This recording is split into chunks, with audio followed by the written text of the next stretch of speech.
El Señor les continúe bendiciendo mucho, hermanos. Ahora vamos a continuar con la epístola a los romanos. Es la segunda parte y vamos a estar analizando los capítulos del 9 al 16. Y ya les digo que tienen muchísimo de interesante, de espiritual, y hay mucha profundidad teológica en estos capítulos, sobre todo los que van del 9 al 11, porque realiza una disertación acerca de la salvación de Israel, de la predestinación de Dios, la predestinación bíblica. No estamos hablando de la predestinación arbitraria, sino de la predestinación bíblica, conforme a lo que dice la palabra del Señor y conforme al carácter de nuestro justo y amoroso Dios, además de una serie de consejos prácticos que el apóstol Pablo dedica a los romanos a partir sobre todo del capítulo 12.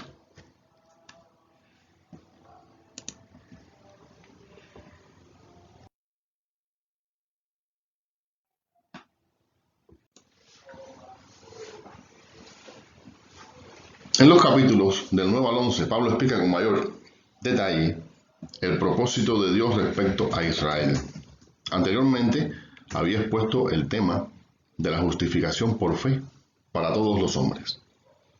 Pero entonces puede quedar la incógnita acerca de los judíos y las promesas hechas por Dios a estos. Así que estos capítulos tratan acerca del fracaso de Israel al buscar la justicia de Dios por medio de la ley. De modo que el Señor los rechazó temporalmente, para dar lugar a la época de la gracia y dar entrada a los gentiles en el pueblo de Dios. No obstante, el apóstol dice que Dios separó a Israel temporariamente, pero no lo ha desechado porque Él es fiel a sus promesas. Y en el tiempo futuro, Israel como nación será salva, es decir, su remanente fiel. Está claro en la Biblia, es un tema que está zanjado, que Dios trabaja con el remanente. Pero Dios en su sabiduría tomó esta estrategia, sabiendo ya de antemano todas las cosas que iban a suceder y sabiendo que Israel, a pesar de todas las oportunidades que se le dieron, iba a fracasar, porque iba a buscar la justicia propia, justicia por la ley, y no una salvación dependiente de Dios por la fe, por supuesto como el padre de la fe, como el padre Abraham, de manera que cumplió su promesa de dar salvación a la humanidad, o posibilidad de salvación a toda la humanidad en Jesucristo en esta época de la gracia, por causa del rechazo temporal a aquellas personas a las cuales se les había hecho la promesa y se habían hecho pactos con ellos, pero no solamente con ellos, porque Dios proyectó salvar a toda la humanidad.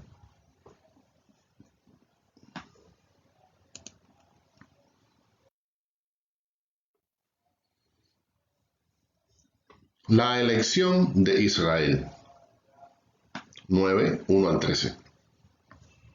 El amor de Dios presente en el apóstol Pablo le hacía sentir gran dolor por los israelitas, al punto de desear ser maldito, anatema, y separado de Cristo, y no de ellos, que en su mayoría rechazaron a Jesús.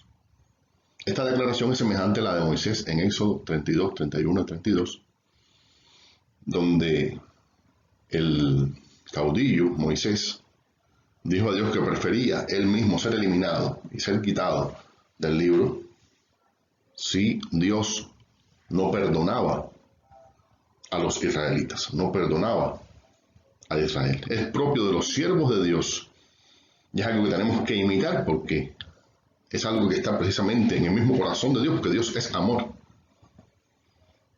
Tenemos que imitar de Jesús. El amor de Dios ha sido derramado en nuestros corazones. Y por tanto, sentir amor aún por los que actúan impíamente, aún por los que nos persiguen, aún por el que rechaza, por el que no está de acuerdo, por el que es indiferente, por el que ataca. También el rogar a Dios por ellos. Así que Pablo sentía en su corazón un gran deseo de que sus compatriotas, sus familiares, ¿verdad?, en el sentido de que eran de su propio grupo, de su propia nación, que fueran salvos, aun cuando él mismo pudiera ser eliminado y ser hallado maldito.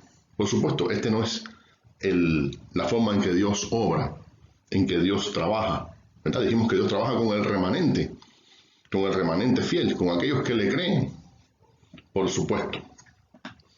Pero al igual que Dios no desea que nadie se pierda, no quiere que ninguno perezca, sino que todos procedan al arrepentimiento, aunque no cabe dudas que está profetizado que el ser humano tiende a ser rebelde a Dios. Este tipo de sentir debe estar en el corazón de cada cristiano. La adopción.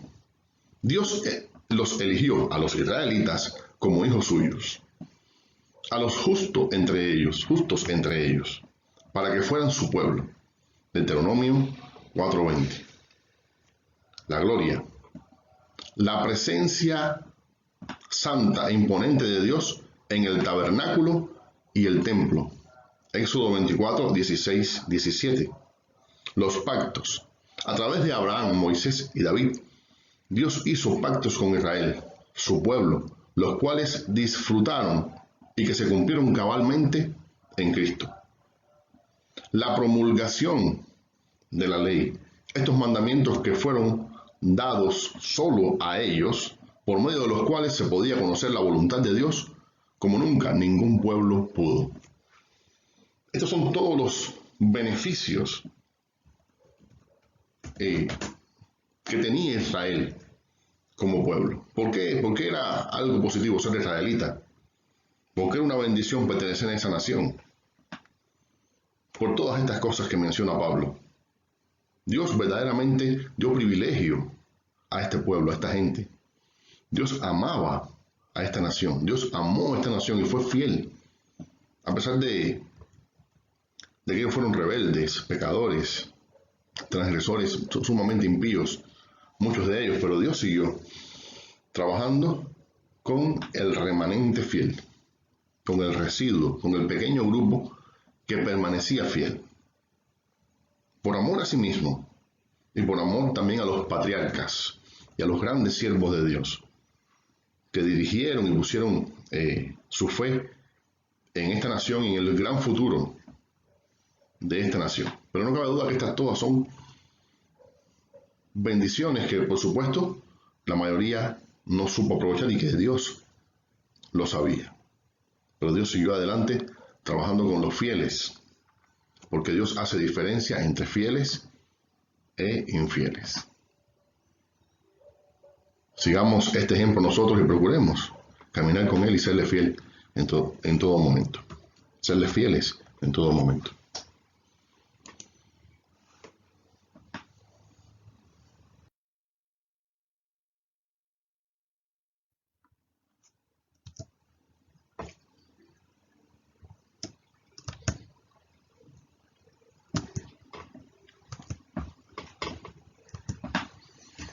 El culto es otro aspecto, otra bendición grande que Dios le dio al pueblo de Israel. La administración en el tabernáculo y el templo era el centro de la verdadera adoración a Dios. Tengamos en cuenta que durante siglos el tabernáculo y el templo sirvió de centro de culto al verdadero Dios. No había ninguna otra nación que tuviera esto. Las demás naciones alrededor de Israel y en el mundo entero eran idólatras. simplemente eran adoradores de muchas cosas. Tenían el entendimiento totalmente entenebrecido y alejados de Dios, adorando a las criaturas, adorando las cosas hechas, adorando al sol, a la luna, cuántas cosas, otros hombres, espíritus. Pero en Israel estaba presente la adoración al verdadero Dios. Israel tenía la verdad y tenía el verdadero culto. Y todos los israelitas podrían disfrutar de adorar a Dios en espíritu y verdad. Hermano, o sea, fíjese qué gran cosa, qué gran privilegio es ser israelita. Era ser israelita y es aún serlo, por supuesto, ¿verdad? Son todos aquellos que de corazón verdaderamente buscan a Dios, sean israelitas o no, y que ponen su fe en el Señor. Las promesas, las hechas a Abraham y otras muchas dadas en la ley y en otras partes del Antiguo Testamento, han marcado la historia de judíos y muchas están por cumplirse respecto a ellos. Dios le ha dado promesas tremendas a los israelitas, muchas de ellas relacionadas con ellos y con la humanidad completa, con la humanidad entera, ¿okay? Como las hechas a Abraham, como las dadas también a David, que han bendecido al mundo entero porque su descendiente, Jesús, el Hijo de Dios, pues ha traído a la humanidad salvación completa. Pero además hay muchas de ellas que tienen que ver directamente con el pueblo de Israel y con el plan que Dios tiene con ellos como tal. Ok, que se han cumplido y se han ido cumpliendo en ellos. Solo fijémonos en el gran milagro que representa el pueblo israelita. En este momento no lo hablo por el aspecto político como tal. No estoy concentrándome ahora hablando de en el área política, lo que las implicaciones políticas que puedan tener la existencia del pueblo israelita, sino estoy hablando del aspecto bíblico, del cumplimiento de las profecías bíblicas, como ese pueblo en medio de tantos enemigos permanece, crece y es un pueblo muy fuerte también. Vemos allí la mano de Dios y están todavía por cumplirse muchas cosas respecto a Israel. Es una bendición. ¿Sirve para algo ser israelita? Sí. Pablo dice, sí, realmente es sumamente valioso. Pero bueno, siempre hay un pero. Vamos a seguir. Los patriarcas, Abraham, Isaac y Jacob, y sus 12 hijos, de los cuales Israel recibió su herencia espiritual y de fe. A ellos fueron dadas las promesas y estos fueron un ejemplo de fe a toda prueba.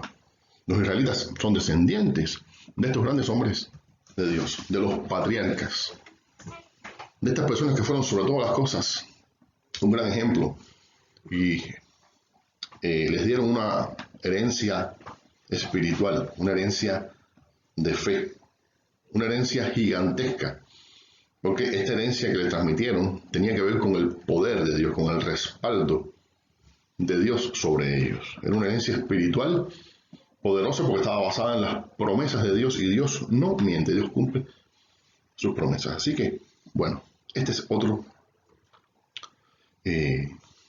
otra bendición de ser judío, ¿verdad? Jesucristo provino de este pueblo en cuanto a la carne, de la tribu de Judá, de la familia de David, el cual es Dios sobre todas las cosas, bendito por los siglos.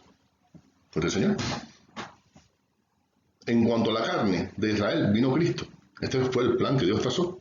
Cristo, el cual es bendito por los siglos y es Dios sobre todas las cosas. Entonces, qué tremendo privilegio que de su propia nación, en cuanto a la carne, ocurriera este tremendo milagro, que es un misterio también, la encarnación. Que Dios, el Hijo de Dios, Padre, Hijo y Espíritu Santo, Hijo de Dios, se hizo un hombre, se hizo como nosotros. Y fue en este contexto judío. Él vivió como judío y a este pueblo fue predicado por el mismo Señor, primeramente, el Evangelio. Entonces, todas estas cosas son tremendos privilegios. Y Pablo mismo era un israelita. Pedro y todos los demás y muchos otros millones de israelitas que han aceptado a Jesucristo y siguen haciéndolo. Aún hoy. Y vamos a ver que luego dice que Israel completo va a ser salvo, ¿verdad? Esta nación completa, en cierto momento de la historia, va a aceptar toda a Jesús como su Señor, como su Mesías. Ok, hermanos. Entonces, por eso es que es una gran bendición. Pablo les explica que es una gran bendición pertenecer al pueblo judío, por todas estas razones.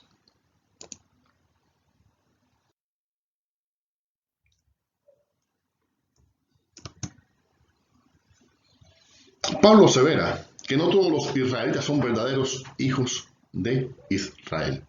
Y ahora pongamos atención a esto, porque si es una gran bendición ser del pueblo israelita, por todas estas razones, también es una gran verdad que no todos los descendientes de Israel son verdaderos israelitas.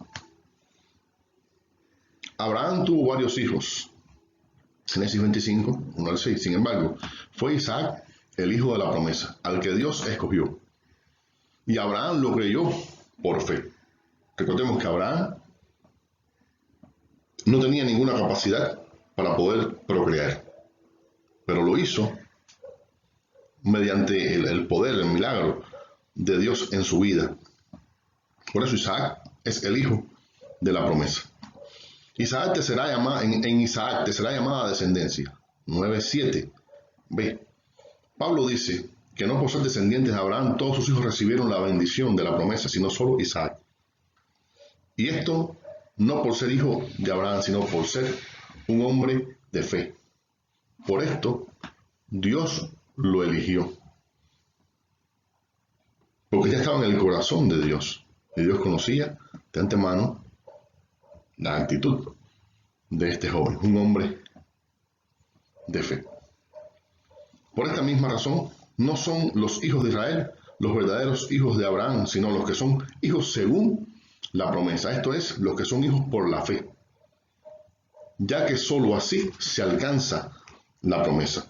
No importa si se es israelita o no, es necesario creer a Dios y creer a la promesa del Señor para poder ser considerado un verdadero israelita. Un israelita de la misma fe de Abraham. Un israelita que cree a la promesa, a la verdadera promesa del Señor.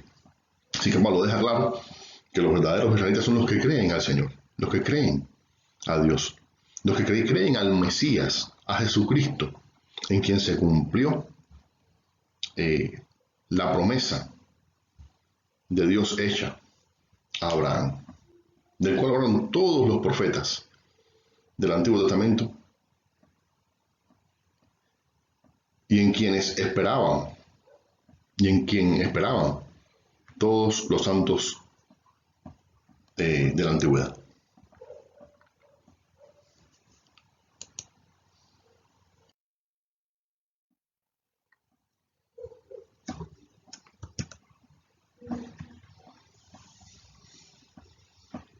Así que todo tiene que ver con la elección de Dios, tanto de las personas como de las naciones. Todo está relacionado con la decisión del Señor de escoger a los que Él, por ser omnisciente, conoce íntimamente, aún antes de nacer o desarrollarse como individuo o nación. Todo tiene que ver con la omnisciencia de Dios y con su decisión de escoger a ciertas personas basado en el conocimiento que tiene Dios absoluto de todas las cosas. Absoluto de todas las cosas. No es que Dios va a conocer a una persona. No es que Dios mira al futuro, sino que Dios ya sabe todas las cosas. Ya conoce, nos conoce íntimamente, nos conoce de corazón. Nos ha examinado Dios antes que nazcamos, antes de nacer a cada una de las personas. ¿Ok? Sí, por eso dice 8:29, a los que antes conoció, con los cuales intimó. ¿Por qué? Porque ya Dios conoce absolutamente todo. No hay nada que Dios no sepa o no pueda saber. A los que antes conoció también los predestinó. A Jacob amé, mas a Esaú aborrecí. 9:13. Dios eligió a Jacob porque iba a ser un hombre de fe, que le creería.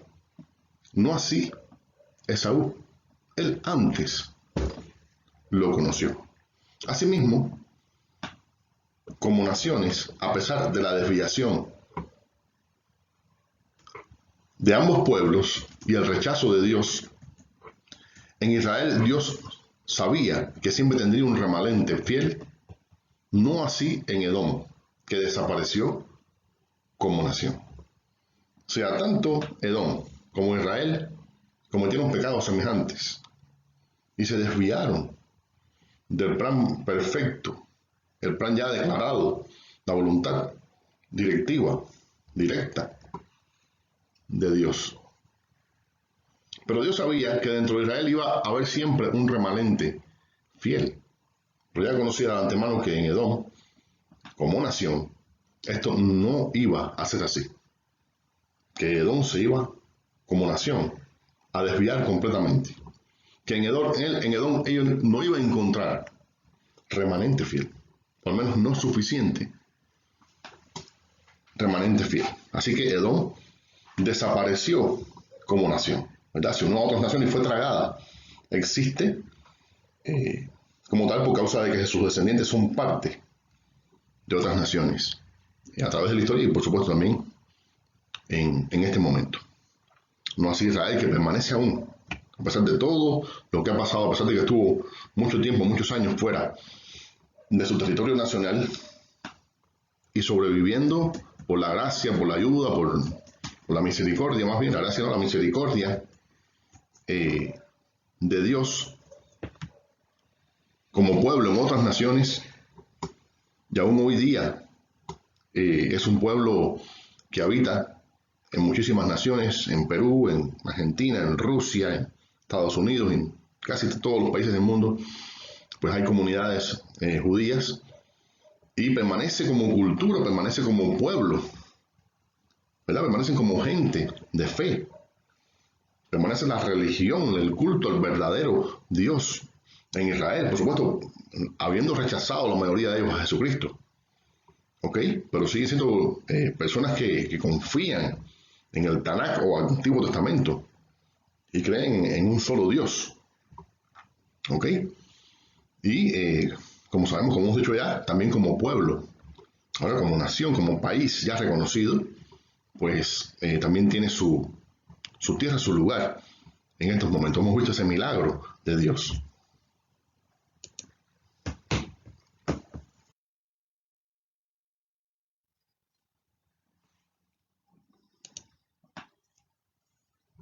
Así que la elección no fue por obras, porque aún no habían nacido, sino por el criterio de Dios por medio del cual elige, de acuerdo a sus principios santos. ¿Ok? La elección no fue por lo que por obras, porque ellos todavía no habían hecho ni bien ni mal, sino fue por el criterio de Dios, basado en su conocimiento anticipado de la vida y la reacción y el corazón de cada cual.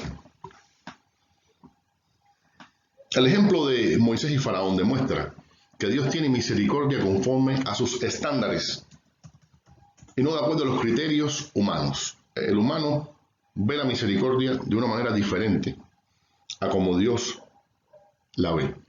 Dios tiene sus propios criterios, sus propios estándares para ser misericordioso, aunque Dios, por supuesto, es misericordia, pero lo cierto es que la misericordia de Dios tiene que ver con la oportunidad que Dios le da a las personas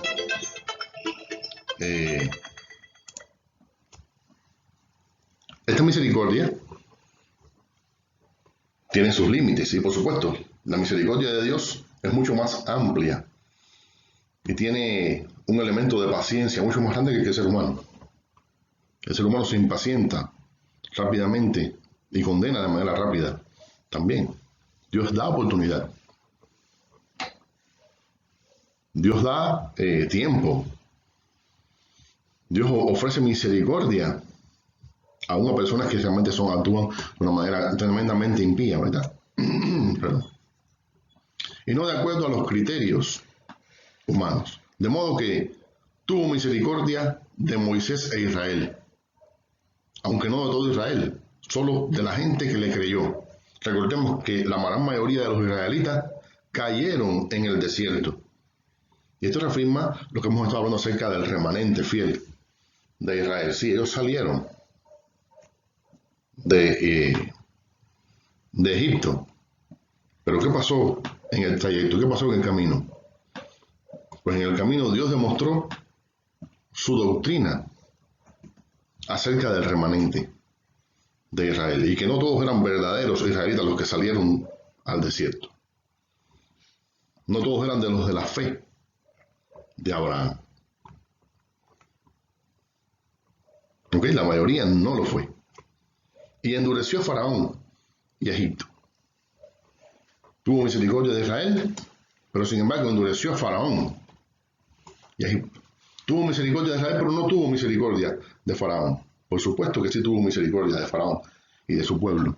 Y dio mucha misericordia y tuvieron mucho tiempo para conocer acerca del verdadero Dios. De hecho, la fe en el verdadero Dios estuvo ahí, en su propia nación, adentro de ellos mismos.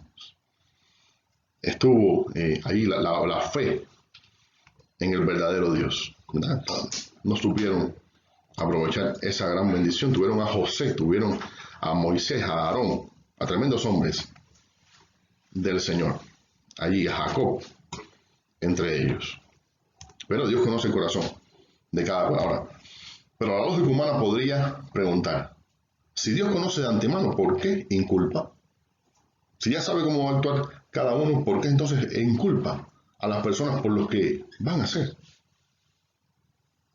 Dios sabe lo que cada uno hará y utiliza este preconocimiento dentro de sus planes. Pero ¿para qué creó a los impíos? ¿Esto no le hace autor del pecado? ¿No era mejor que no los creara? ¿Por qué Dios crea a personas y sabe que van a transgredir su ley, que van a violar su ley, van a ser personas impías? Y muchos de ellos sumamente malvados. ¿Ok? Hay personas impías que son relativamente decentes, pero hay personas impías que son lo peor. Lo peor. Entonces, ¿por qué Dios los creó? Esto no lo hace a Dios autor del pecado, ya que Él fue el que generó a estas criaturas, fue el que los creó, le dio la posibilidad de venir a la vida. Bueno, Pablo nos dice, no podemos altercar con Dios. Él hace lo que quiere. Además, Él no incita a nadie a pecar. Cada cual lo hace de su voluntad, de su propia voluntad. Tampoco desea que nadie peque ni nadie se pierda, ni nadie le rechace o se pierda al rechazarle. Cada quien lo hace de su propia voluntad. Hay muchos misterios que rodean a esto que estamos diciendo. Por ahí una serie de cosas que son verdades y que están claras. Dios no es autor del pecado. Dios no incita a nadie a pecar.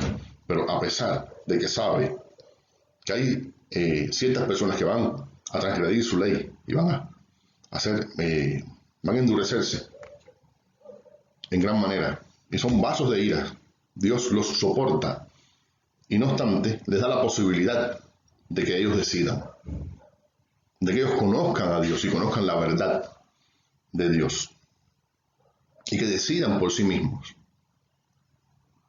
A pesar de que sabe que se van a endurecer, Dios los ha incluido dentro de sus eternos planes. ¿Cómo lo hace Dios?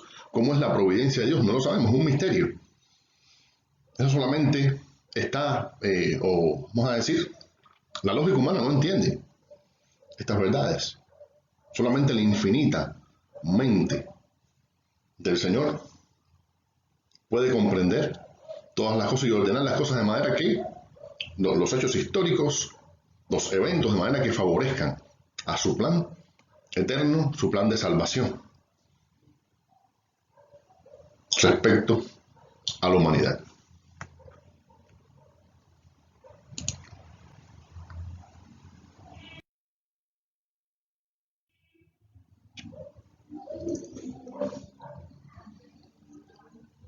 Dios los creó porque quiso mostrar su ira y hacer notorio su poder, y para hacer notorias las riquezas de su gloria.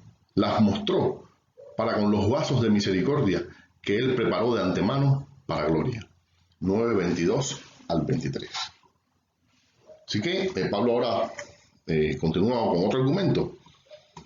Él dice que Dios creó los vasos de ira, Dios permitió que nacieran, Dios dio la posibilidad de que vinieran a la vida para que su poder se hiciera notorio. ¿Ok? Para mostrar su poder en estos vasos de ira. Por eso lo soportó con mucha paciencia. Y para hacer notorias las riquezas de su gloria, entonces preparó los vasos de misericordia. Son personas que él sabía que iban a creerle. Personas que no son perfectas. Personas que tenían un pasado oscuro como el de Pablo. Personas como Mateo, que era un publicano, un despreciable publicano. Personas con pasados que no eran los mejores y que muchas personas pudieran pensar que no eran elegibles, no eran los más probables, pero Dios, que conoce el corazón, entonces los eligió y los salvó. Ok, hermanos, sabemos que miles de personas, millones de personas en este mundo eran personas despreciadas socialmente y personas despreciables verdaderamente hasta que conocieron a Jesucristo.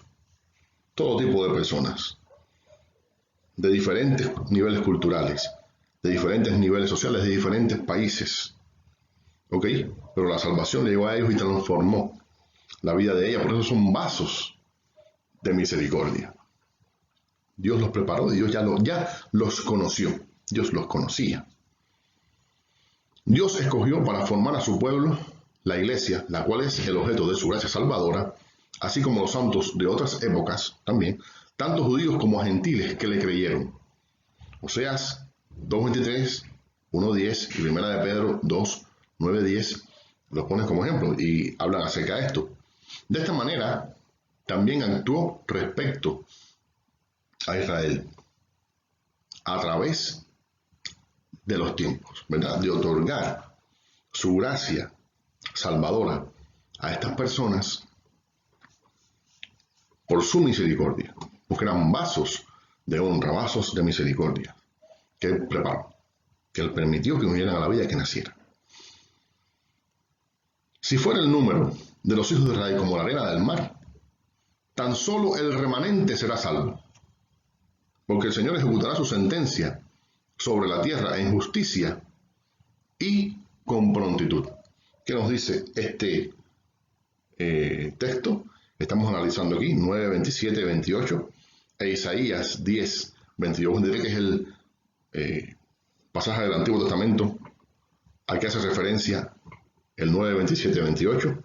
Nos dice que aunque los hijos de Israel fueran millones y millones, tan solo el remanente fiel que crea a Dios y crea la promesa, solo los vasos de misericordia serán salvos. Esto no solamente así respecto a Israel, sino respecto a toda la humanidad, a todos los seres humanos, todos los del mundo, ¿verdad? Dios ha dado posibilidad de salvación, Dios ha lanzado su evangelio al mundo entero.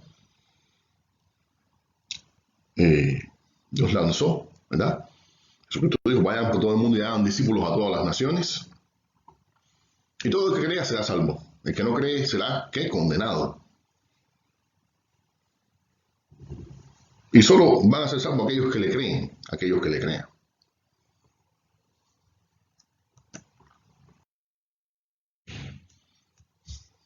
Los gentiles no tenían intención de encontrar a Dios, de conocerlo. Pero muchos lo encontraron por la gracia de Dios. Los gentiles no buscaban a Dios, ¿ok? En el sentido de que ellos no tenían el tipo de revelación especial, necesaria, para poder buscar a Dios y encontrar a Dios. Sí, por supuesto, en su interior había un deseo innato que Dios ha puesto en todos nosotros, porque Dios nos ha revelado a través de la creación. Y todo hombre conoce que hay un ser superior, pero que ha sido tan pervertida esta verdad, y el ser humano se ha corrompido tanto interiormente por causa del pecado, que simplemente no puede encontrar a Dios. Aunque en el ser humano siempre hay una intención, porque Dios nos creó y puso una conciencia en nosotros, y tenemos una necesidad espiritual de encontrarle, de buscarle y de encontrar al Señor. Pero los gentiles no tenían manera de encontrar a Dios. La gran mayoría de ellos, sí, por supuesto, habían prosélitos, muchos prosélitos que se unían, pero eran una cantidad ínfima respecto a la humanidad. O sea, la gran cantidad de personas que existían y existen, que han existido a través de la historia en el mundo. Los gentiles no estaban buscando a Dios. Los judíos sí, tenían su ley y tenían la manera de encontrarle. Tenían ejemplos de fe. Se estudiaba esta palabra, que es palabra de Dios. Continuamente lo estudiaban en sus sinagogas y en su sociedad. ¿Ok?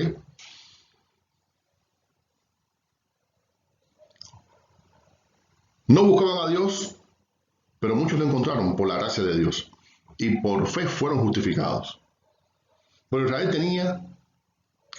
que tenía una ley que les mostraba la voluntad de Dios, no alcanzó a ser justificados, porque adoptaron las obras de la ley como el camino a Dios, y no por la fe. ¿Verdad? Aquí hay un pequeño error. No por la fe. Israel no alcanzó a ser justificado. ¿Quiere decir que los israelitas no fueron justificados por Dios? Pues sí, hay millones que lo han sido, pero estamos hablando de la gran mayoría. Solo el remanente alcanzado salvación. Solo el residuo, solo una pequeña parte, ese residuo fiel a Dios. En un principio, la mayoría de los creyentes eran judíos, eran miles a partir de Pentecostés, ¿verdad? Pero después de esto, la historia ha demostrado que la gran mayoría, los millones y millones de salvos de la historia, que hoy día hay 660, según se cree, millones de evangélicos en el mundo, son la mayoría, la gran mayoría de los salvos. No obstante, también son una pequeña muestra de la humanidad los que han sido salvos. ¿Ok? Pero Dios siempre ha trabajado con el remanente, sea con el pueblo judío o no. Aunque la verdad es que Dios desea que todas las personas vengan al arrepentimiento y todos sean salvos. ¿Verdad? Jesús nos llamó manada pequeña. Manada pequeña. Pues tropezaron en la piedra de tropiezo, como está escrito: he aquí pongo en Sión piedra de tropiezo y roca de caída, y el que creyere en él no será avergonzado. Cristo es la piedra de tropiezo. Cristo es la roca de caída, porque los judíos estaban esperando a otra persona, no una persona con los valores que vino a predicar Cristo, los valores de Dios, los valores presentes en la palabra de Dios desde el principio. Ellos querían otro tipo de líder, otro tipo de Mesías, y este tipo de Mesías es el que ellos esperaban.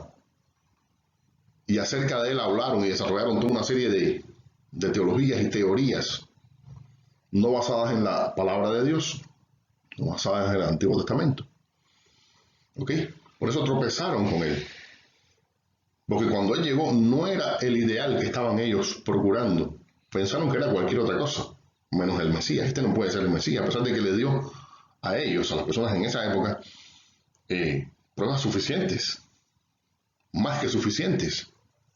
¿Verdad? En eso cumplieron todas las palabras de la ley. Ok, hermanos, de hecho, hoy día usted presenta a un judío no cristiano, por supuesto, el pasaje de Isaías, del siervo sufriente, Isaías 53, y simplemente no pueden ver lo que es evidente, ¿verdad? Porque sus creencias, sus teorías, sus teologías propias no les dejan poder entender y por eso niegan lo que la palabra de Dios dice claramente. ¿Ok? Que el Mesías era un Mesías sufriente. Y por eso tropezaron en él. Pero el que cree en él no será avergonzado. Será acogido por Dios, será acogido como hijo de Dios. Israel, por seguir las obras de la ley, tropezó con Cristo, la roca de caída, al no creer en él. Por supuesto, Cristo es el Salvador, es el que vino a traer salvación y el que vino a traer vida eterna. Por eso es la roca eterna que salva a su pueblo, de la cual puede beber todo el pueblo, todo Israel y el mundo entero. Pero para los que estaban esperando otra cosa, para los que no tienen su corazón recto delante de Dios y no creen a Dios, es no una roca de salvación, sino una roca de caída, una roca de tropiezo, una roca desde la cual se despeñan, se caen al vacío y entonces son condenados. A los que creen en Él, los salvó, los ha salvado.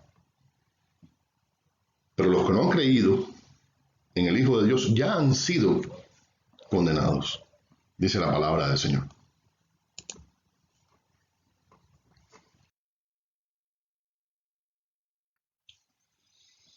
Romanos 10. Pablo explica la principal causa por la que Israel tropezó con la piedra de caída, o sea, con Jesucristo. Ellos rechazaron la justicia de Dios para establecer la suya. Ellos no les hacía falta. La justicia de Dios ya tenían la propia, tenían la suya. Ok, hermanos.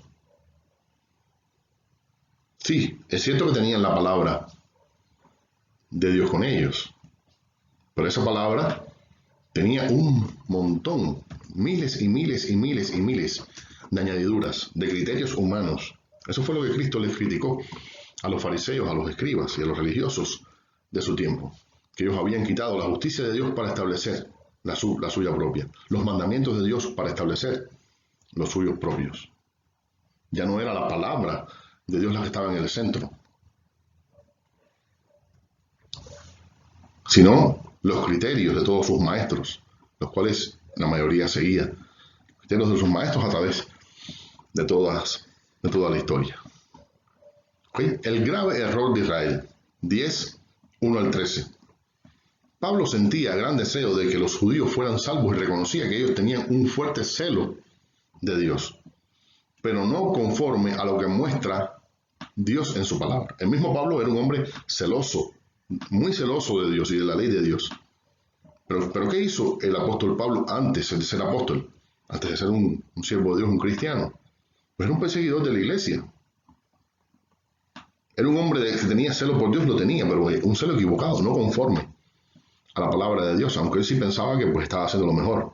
Pero Dios en su misericordia, que conoce el corazón de cada cual, lo escogió antes de que naciera. Fíjese cómo dice la palabra de Dios, que dice que lo escogió desde el vientre de su madre, lo dice Pablo en Gálatas, capítulo 1, para que él fuera un ministro del Señor, para que él predicara a Jesucristo. Sí que era un gran celo por Dios, verdadero, pero no correcto, no conforme a ley, no conforme a palabra de Dios. ¿Verdad? Un celo ciego, un celo ignorante, que precisamente por eso se convirtió en un enemigo, un celo por Dios que se convirtió en enemigo de Dios. Porque la justicia de Dios se manifestó en Cristo para todos los que creen. Y el fin de la ley es Cristo, porque en Él se consumó y perfeccionó la ley. ¿Ok? Ningún ser humano pudo guardar la ley. Ninguno. Solamente Jesucristo fue el único capaz de guardar la ley. Porque era un ser perfecto, todo Dios y todo hombre. Y desde esa plataforma, entonces Él obró la obra de la redención. Realizó la obra de la redención. ¿Por qué? Porque Él consumó la ley.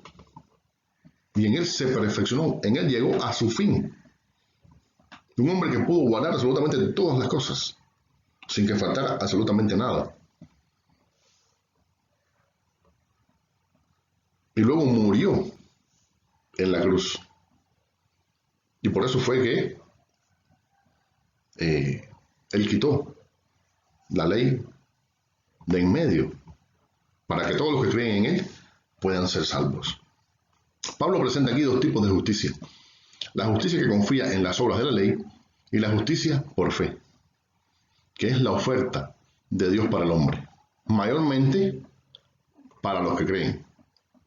La justicia, que es por las obras de la ley, que necesita entonces el hombre cumplir absolutamente todo, lo cual se demostró a través de siglos, que es imposible. Más de 1000 años se demostró que es imposible, y aún hoy podemos verlo, ¿verdad? Muchos grupos judaizantes, judíos y grupos judaizantes que procuran ser salvos por medio de las obras de la ley o por medio de las buenas obras, otras obras, ¿verdad? Quitaron unas obras para poner otras, por las cuales se pueden ser salvos. Antes eran las obras de la ley, ahora son otros tipos de obras que tienen los hombres que piensan que están sirviendo a Dios. Y el otro tipo de justicia es la que es por fe, que Dios ofrece a todos los hombres, pero solo lo obtienen los que creen.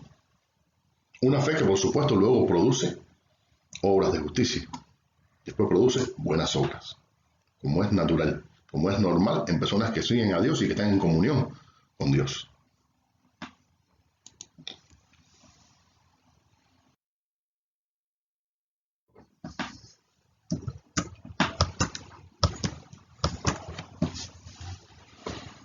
Justicia que es por la ley. La ley exige el cumplimiento de absolutamente todos los mandamientos para obtener la justicia, o sea, para ser declarados justos delante de Dios. Gálatas 5:3, Santiago 2:10 son pasajes en los cuales habla de este tema. Son versículos en los cuales habla de este tema. La ley de Moisés en realidad nunca fue el fundamento de Dios para su relación con la humanidad, pero sí para su trato con Israel. Sin embargo, Dios no pretendía justificar a los judíos por la ley, sino enmarcarlos en normas santas. Este fue el propósito de la ley. Enmarcar a ese pueblo, que fue un pueblo especial, enmarcado en una serie de normas que son normas santas, normas que venían de Dios, parte de Dios. Santas y especiales, que lo distinguieran de la maldad que los rodeaba, la maldad de los otros pueblos que los rodeaban, la idolatría de los otros pueblos que los rodeaban. Por eso vemos que hay una serie de indicaciones, una serie de pormenores en cuanto a cómo debía ser la vida del pueblo judío para que se distinguiera de los demás. A todos los abusos, todos los pecados, las abominaciones que se cometían en las naciones alrededor, pues el pueblo israelita tenía una ley justa, una ley santa, una ley que los hacía un pueblo distinguido y enmarcado en los principios de Dios. Su cimiento para la relación con la humanidad siempre fue la fe, que justifica, desde mucho antes de Abraham, 9:6-8. O sea, su relación con la humanidad era por fe. Sí, con Abraham se le hizo la promesa, pero mucho antes su trato con la humanidad siempre fue por personas justas que le creían a Dios. No era perfecto, se demostró que no era perfecto, no era un hombre para nada perfecto, ¿ok? Y tampoco lo fue ninguno de los antiguos, pero eran personas que creyeron a Dios y caminaron con el Señor, y Dios los declaró justos. Abel, Set, Noé, ¿y cuántos más pudiéramos mencionar? Nosotros. En la cruz de Cristo se consumó su propósito eterno. Allí Cristo murió por el mundo. ¿Ok? Cristo murió por el mundo y dio la posibilidad de que todas las personas se acercaran a Él. Por fe. ¿Verdad? Por fe en su sacrificio. En su muerte, que consumó el propósito eterno de Dios. Y en la cruz esperaban tanto los antiguos como aquellos que aceptaron a Jesús después de su obra redentora. La justicia por la ley se describe en Levítico 18:5. La justicia por la fe se describe en Deuteronomio 30:12-14. La justicia por la ley tenía que guardar absolutamente todos los mandamientos de Dios. Y tenías que ser consecuente todos los días, a toda hora, en todo momento, no importaba la circunstancia que tuvieras o el estado de ánimo. ¿O qué pasaba a tu alrededor? ¿Debía cumplirse o que debía cumplirse la ley? Sin embargo, la justicia por la fe también está dentro de la ley y se describe en Deuteronomio 30:12-14. Los israelitas debían ser personas que creyeran de todo su corazón a Dios y que pusieran a Dios como primera cosa en su vida. Entonces Dios les declaraba justos. ¿Verdad? Por la ley nunca nadie fue salvo.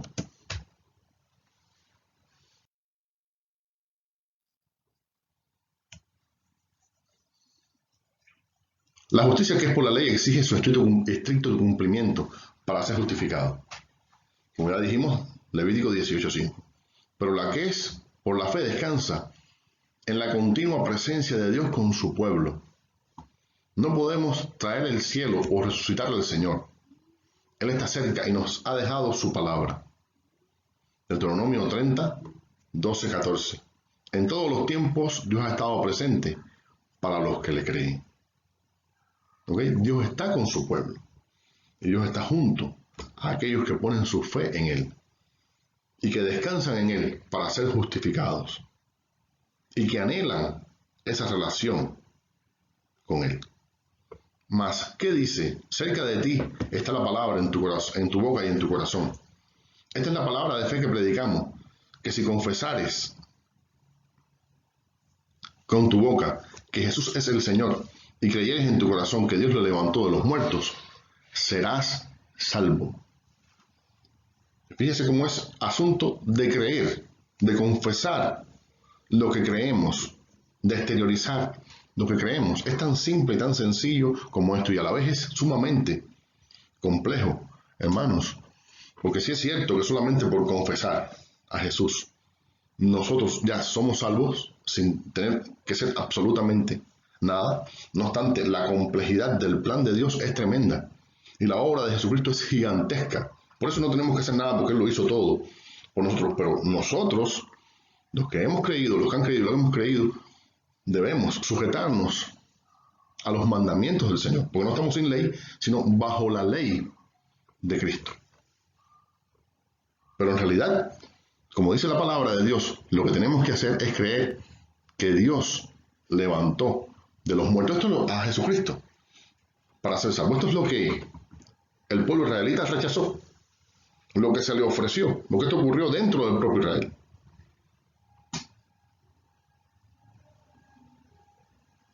Con miles de evidencias, con miles de pruebas. Pero tanto ellos como sus líderes pues dieron un rechazo total, aunque no todos. ¿Verdad? Como dijimos, está el remanente de su pueblo. La justificación por fe es muy simple. Solo se cree en Cristo y se confiesa. Todo el que clama al Señor es salvo.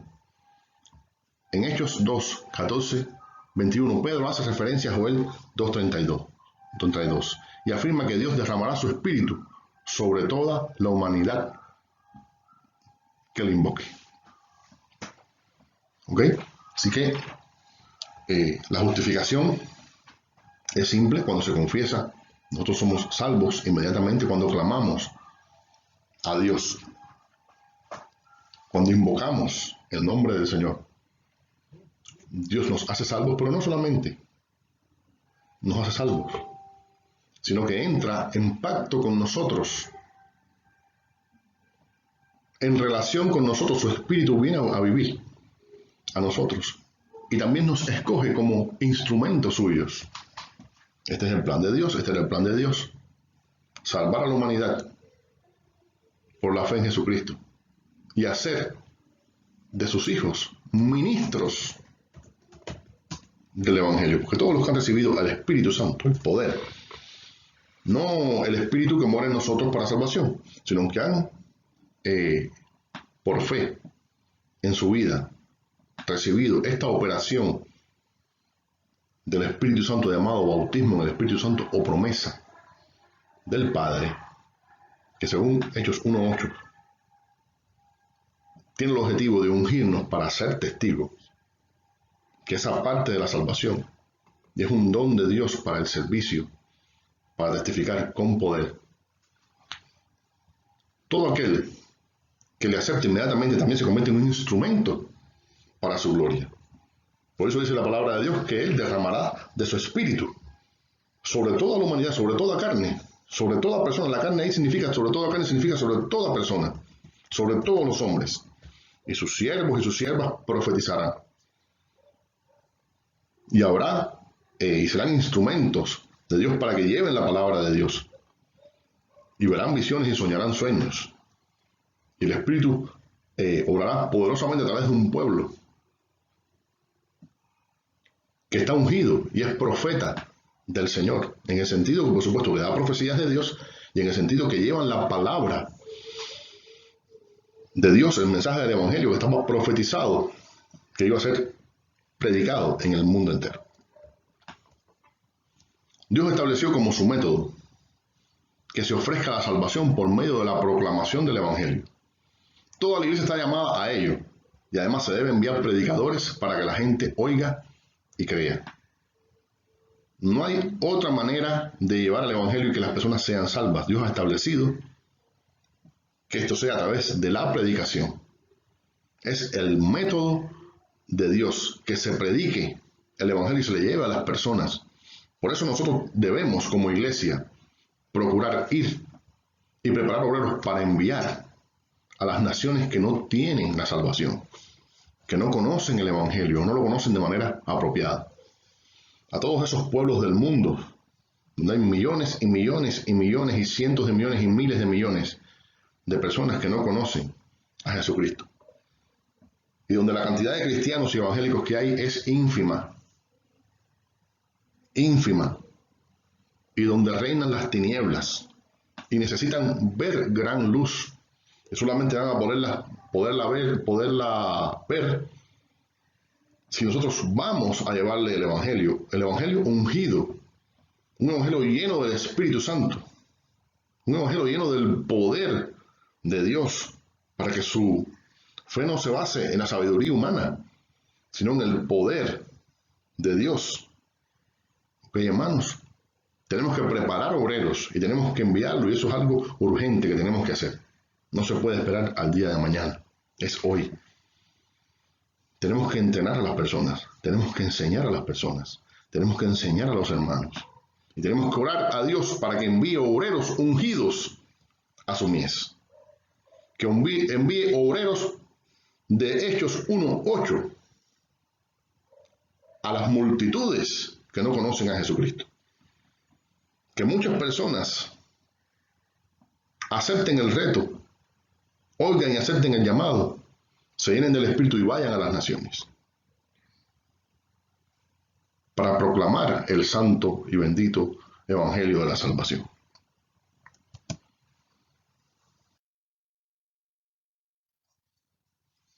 Pero digo, no han oído, antes bien, por toda la tierra ha salido la voz de ellos, y hasta los fines de la tierra sus palabras. También digo, ¿no ha conocido esto Israel? Primeramente Moisés dice, yo os provocaré a celos con un pueblo que no es pueblo. Con pueblo insensato os provocaré a ira. A Isaías dice, resueltamente, fui hallado de los que no me buscaban. Me manifesté a los que no preguntaban por mí, porque Dios se ha manifestado a todos aquellos a través del Evangelio de Jesucristo a todos aquellos que le creen, a todos aquellos que dan el paso de fe y son sensibles al Evangelio cuando se les predica y abren su corazón al Señor. Pero acerca de Israel dice, todo el día extendí mis manos a un pueblo rebelde y contradictor. Aunque en un inicio la mayoría de los cristianos eran judíos, inmediatamente o poco tiempo después, la gran cantidad de gentiles que se convirtió, por supuesto partiendo de Israel, porque fueron Pedro, los apóstoles y Pablo, Bernabé y los otros apóstoles y predicadores los que llevaron el Evangelio al mundo entero. De allí surgió, del pueblo judío. Fueron los primeros predicadores del Evangelio, Apolos. Todos ellos oyeron la palabra del Señor.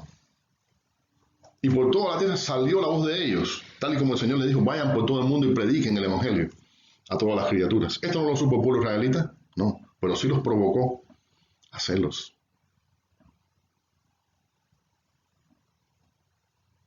Los provocó a ira con un pueblo que no buscaba a Dios y que delante de sus ojos de los israelitas era un pueblo insensato. Eran personas que estaban pervirtiendo su orden, que estaban tomando en poco su ley. ¿Ok? Y la gran cantidad de gentiles que se unió a la iglesia inmediatamente trastornó a Israel, ¿verdad? Personas que creían en su ley, en su Antiguo Testamento, pero de una manera diferente a lo que ellos consideraban que era ortodoxo, correcto. Y fíjense cómo dice, pero de Israel dice, todo el día extendí mis manos a un pueblo rebelde y contradictor.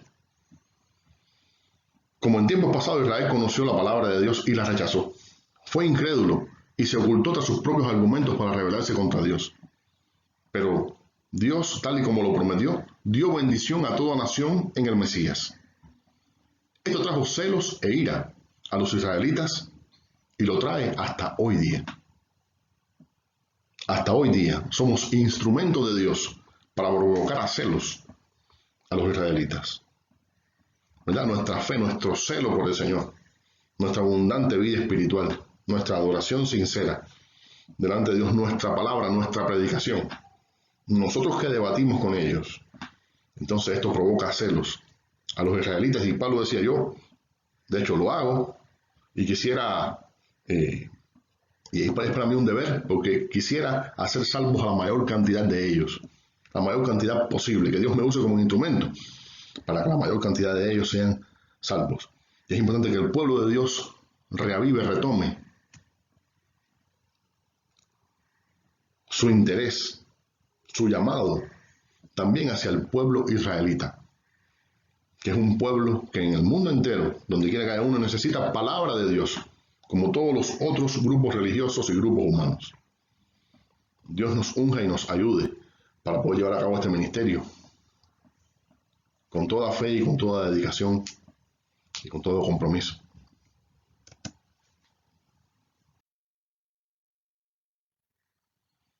Romanos 11. ¿Ha desechado Dios a su pueblo? En ninguna manera. Primeramente, Dios justificó al propio Pablo y por supuesto a miles, si no cientos de miles de judíos de la época de Pablo. Esto demuestra la fidelidad de Dios a su pacto con Israel. ¿Dios ha dejado de ser fiel a su pacto con Israel? No, para nada. Si hay muchos judíos que son cristianos. Pablo vuelve al tema del remanente escogido entre los israelitas. Primero de Reyes 19-18. ¿Verdad? El remanente de Israel. En cierto momento Elías le reclamó a Dios que la nación era tremendamente impía, ya habían dejado su ley.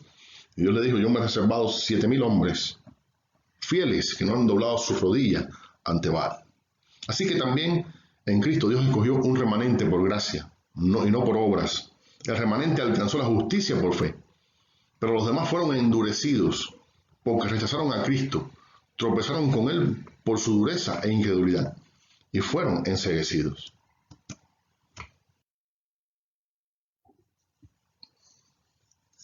La salvación de los gentiles. Bueno, ahora Pablo se aboca en otro aspecto que tiene mucho que ver. La salvación de los gentiles que ya había tocado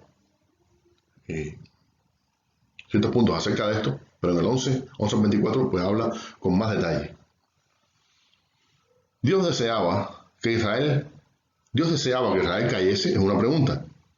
¿Deseaba Dios que Israel tuviera una mala actitud y que tropezara, con la roca de tropiezo, con Cristo? No lo quería, pero su transgresión dio oportunidad a los gentiles para salvación.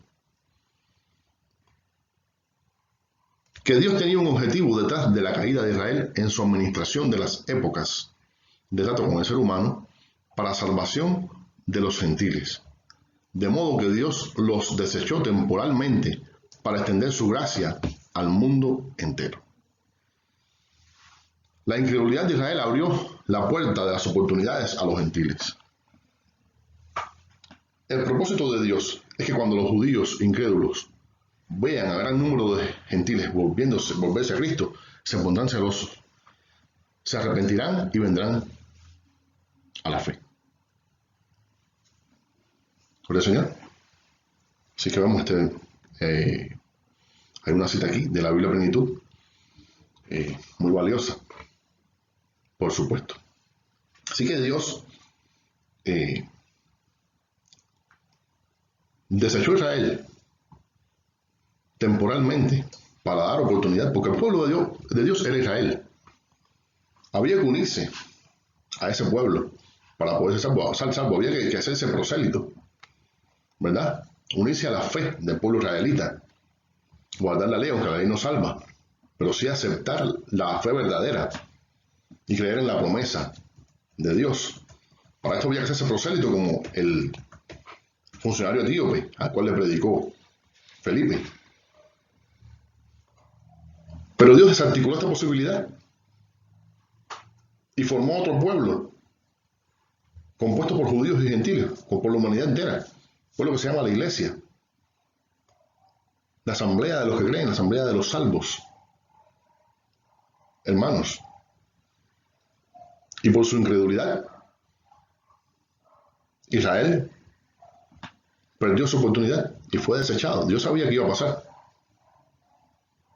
Y esto le abrió la oportunidad al mundo entero en Cristo Jesús. Israel no aceptó al Mesías. Israel en su mayoría lo desechó. Pero millones y millones de gentiles sí lo han hecho, y judíos también. En el mundo hay un pueblo diferente, que es la iglesia de Cristo, la iglesia de Jesucristo. ¿Ok?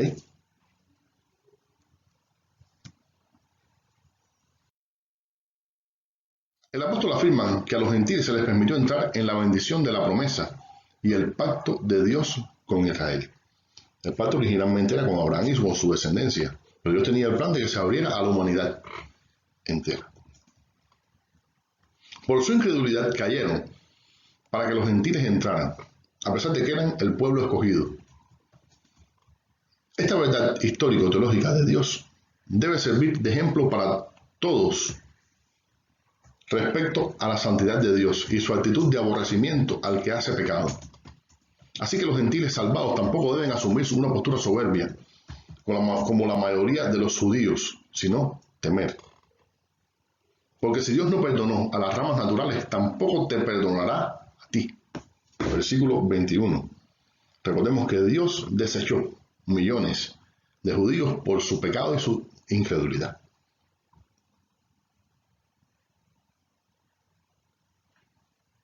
Y justificó por la fe a aquellos que les permanecieron fieles. Y trabajó entonces Dios, trató con el remanente fiel. Su plenitud. Si los gentiles sean beneficiados por el fracaso de Israel, versículo 30, serán aún más bendecidos cuando Israel se vuelva a Dios. ¿Okay? Una cita de Hernández.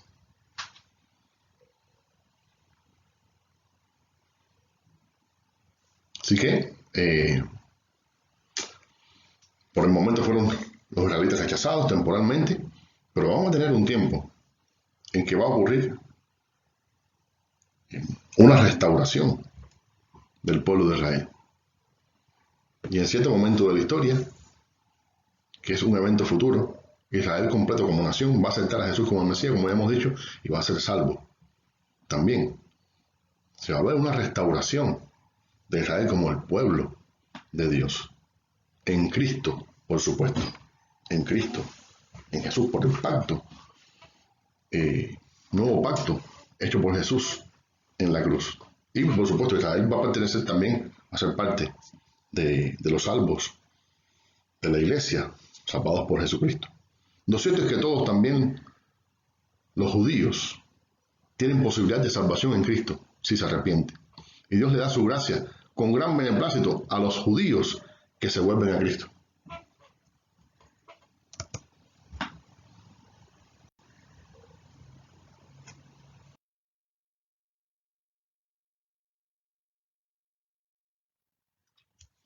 La salvación de Israel. 11:25-36. Pablo continúa el desarrollo de su disertación acerca de la salvación que ofrece Dios al hombre y el lugar de Israel y de los gentiles en ella. Ahora habla del misterio o plan oculto no revelado de Dios respecto al endurecimiento de Israel, en parte por causa de su rechazo a Cristo. Pero luego todo Israel será salvo. El apóstol emplea Isaías 59, 20 y 21 y Jeremías 31, 34 para señalar que en el Antiguo Testamento el Señor prometió que vendría un libertador que santificaría y restauraría al pueblo judío. O sea, han sido rechazados temporalmente, pero hay un plan de Dios con ellos. Siguen siendo el pueblo que recibió todas estas promesas y todos estos beneficios de parte de Dios, y lo podemos ver, bueno, en su historia, como les he hablado ya, de lo que está ocurriendo hoy día con ellos. O sea, vemos que permanece el plan de Dios con ellos. La plenitud de los gentiles, versículo 25, se refiere al tiempo de la gracia entre la primera y segunda venida de Cristo, que se completa, en el que se completará la cantidad de gentiles que se salvarán durante esta dispensación o época de la gracia, época de la salvación por gracia en Jesucristo. Cuando el número de los miembros de la iglesia quede completado, Jesús los arrebatará en el aire y entonces empezará la tribulación de 7 años aquí en la tierra. Aunque faltarán aún los salvos de los 7 años de la tribulación. ¿Ok? Son temas ya escatológicos, son un poco complicados. Ahora, todo Israel no quiere decir todos los judíos. Dios no justifica al rebelde, al no arrepentido, pero sí trabaja con el remanente fiel. Sino que Dios, al ser omnisciente, sabe que la nación de Israel de ese tiempo será toda salva. Al parecer todos reconocerán a Jesús como el Mesías. Como nación recibirá a Jesucristo, será santificada. Ok, hermanos. Entonces los que creemos que, aunque no lo sabemos, no podemos asegurarlo, que estamos cerca del fin, entonces vamos a poder ver, o al menos vamos a poder ver los inicios, muchos de nosotros, de lo que Dios está haciendo con ese pueblo, del acercamiento entre Israel como nación. No sabemos exactamente si será dentro de 100 años, 150, 200, o será mañana o la semana que viene, ¿verdad? Porque su venida, el arrebatamiento de la iglesia, el comienzo de los tiempos del fin, o de los eventos del fin, perdón, la semana de tribulación, los 7 años de tribulación y todos sus acontecimientos, el arrebatamiento de la iglesia, la segunda venida del Señor. En este tiempo ocurrirán una serie de cosas tremendas y favorables para el pueblo israelita. De manera que todo Israel va a aceptar a Jesús como Salvador. ¿Ok? Y comienza a contar de nuevo el reloj de tiempo respecto a Israel, que quedó como que congelado y rechazado temporalmente. Pero en este momento toda la nación va a aceptar a Cristo como Salvador. Aunque los israelitas se han mostrado hasta hoy, en su mayoría, contrarios a los designios de Dios, por causa de los patriarcas, Dios mantiene su fidelidad hacia ellos, ya que aún permanece su pacto y Dios le brinda oportunidad y amor. Versículo 29. Ellos fueron los primeros en recibir el mensaje del Evangelio. Dios es digno de alabanza porque en su infinita sabiduría y misericordia ha dado oportunidad a judíos y gentiles aunque primero tuvo que permitir y soportar con paciencia los siglos de incredulidad y pecado, para poder alcanzar a los dos pueblos mediante Jesucristo por su inmensa gracia. Versículo 32.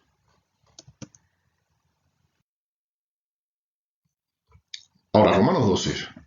Ya salimos de esta emocionante y tremenda y reveladora parte doctrinal de Romanos para ir a una parte, a otra sección que es mucho más práctica, ¿verdad? Y que tiene muchos valores cristianos y muy importantes y no está carente de, por supuesto, aspectos doctrinales. La última sección de Romanos trata acerca del servicio y de los deberes cristianos. Aquí Pablo, después de desarrollar temas doctrinales profundos y complicados, aconseja sobre la vida práctica diaria del cristiano, que también forma parte de la doctrina cristiana, pero relacionada principalmente con la conducta del cristiano en sociedad. Presentémonos ante Dios como un sacrificio vivo. 12, 1 y 2. La verdadera vida cristiana es nuestra consagración personal diaria. Esta es la verdadera vida cristiana, ¿verdad? No sabemos que no es asistir a los templos o realizar ciertos deberes religiosos o costumbres o actividades religiosas, sino que es la consagración personal diaria a Dios. Ese es el verdadero y principal culto que debemos llevar a cabo. Nosotros en nuestra vida íntima, en nuestra vida diaria, honrar y consagrarnos a Dios, orar a Él y obedecerle en nuestra vida privada diaria y también pública. No adaptarse al mundo impío es fundamental para agradar a Dios y para el cuidado personal de la salvación que nos ha dado Jesucristo.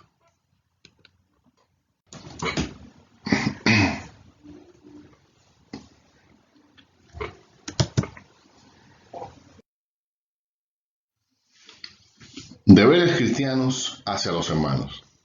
12, del 3 al 9. No importa quién sea el cristiano, de origen judío o gentil. Como miembros de la iglesia, los creyentes no deberían o no debieran pensar de sí mismos como seres sin valor e insignificantes, sino más bien que ninguno debe considerarse a sí mismo como más digno, más importante, más merecedor de salvación, por supuesto, que otros. Poseer talentos o dones diferentes no significa diferencias en dignidad, porque todos pertenecemos a un cuerpo y todos somos interdependientes. Versículos 4 y 5. Pensar de otra manera es distorsionar la realidad. Cada individuo posee un valor y dignidad intrínsecos, en vista de que todos somos iguales ante Dios en Cristo. ¿No? La Biblia Plenitud es un comentario de la Biblia Plenitud. Es importante, en el 12.3, es importante pensar comedidamente de nosotros mismos. Algunos nos sobreestimamos, o algunos podemos sobreestimarnos, tal vez en algún momento lo hayamos hecho. Dios nos ayude.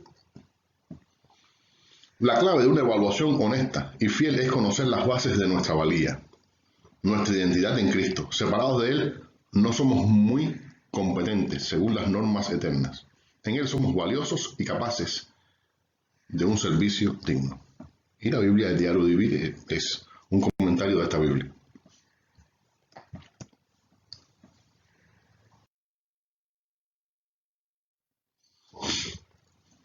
(12, 4 al 8).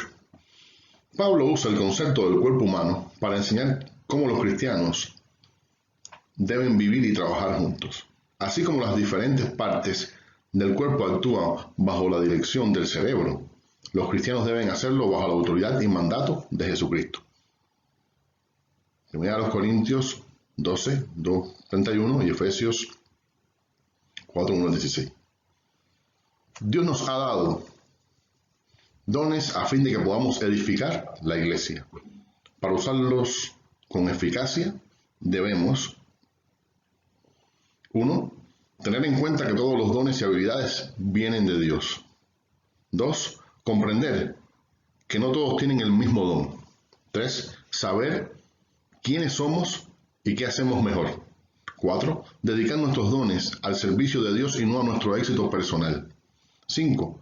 Estar dispuestos a ponerlo al servicio de Dios con generosidad y sin exclusión.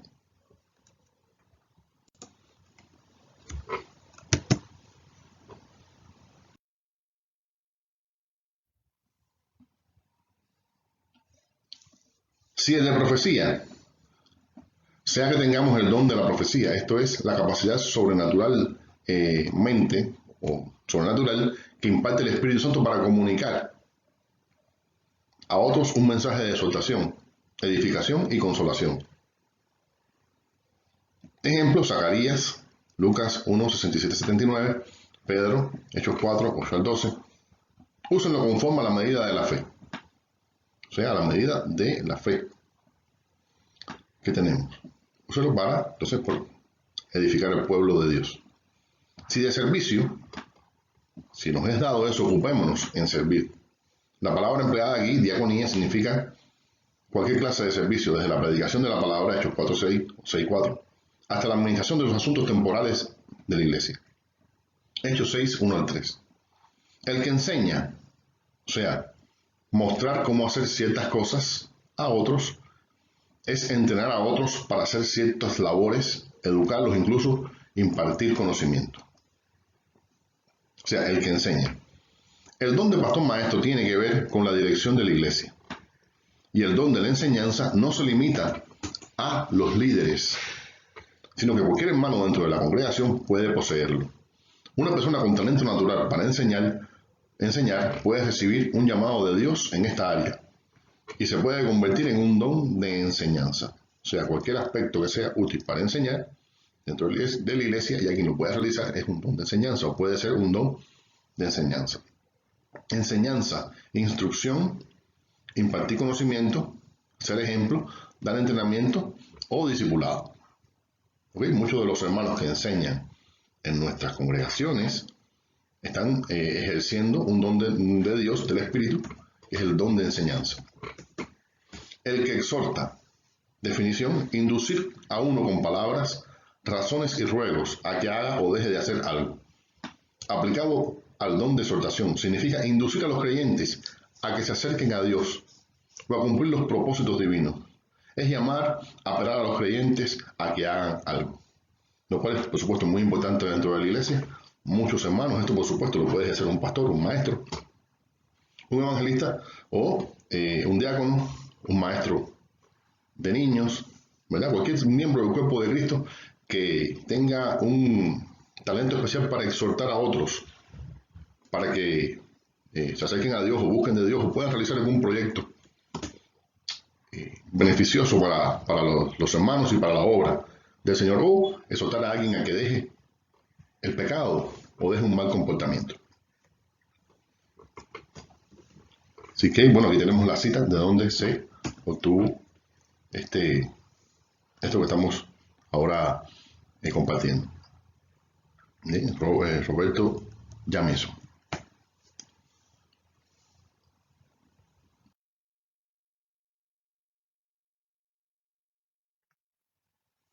El que reparte, dar o ser dadivoso, donde la dadivosidad es el resultado de la capacidad que Dios da al creyente para dar libre y generosamente de lo que tiene para suplir las necesidades de los demás y de la obra de Dios.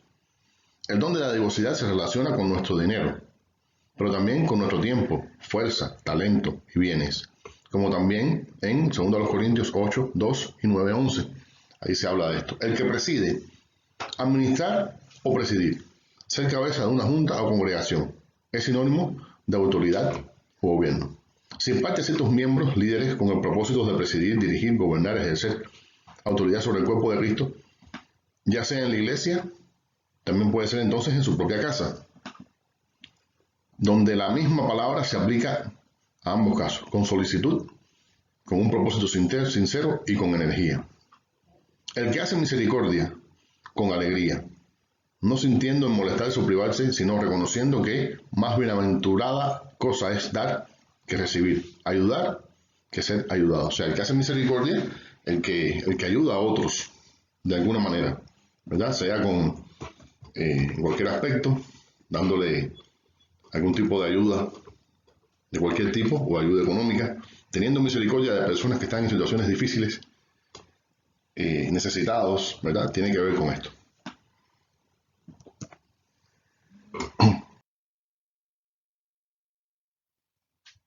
El amor sincero requiere concentración y esfuerzo. Incluye hacer algo para que otros sean mejores. Demanda tiempo, dinero y participación personal. Ninguna persona tiene los recursos necesarios para amar a toda una comunidad, pero una iglesia, el cuerpo de Cristo, en su ciudad, lo puede hacer.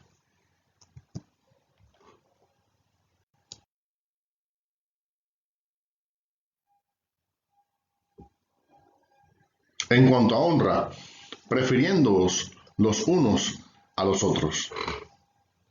En lo que requiere diligencia, no perezosos, fervientes en espíritu, sirviendo al Señor, gozosos en la esperanza, sufridos en la tribulación. Así que debemos preferirnos unos a otros, lo que aconseja Pablo, que estemos siempre fervientes o hirviendo en espíritu, o sea, llenos del Espíritu Santo, y siendo personas que alaban a Dios y tienen una abundante vida espiritual, sirviendo al Señor, gozosos en la esperanza de en Jesucristo, y firmes, y soportar firmes en la tribulación.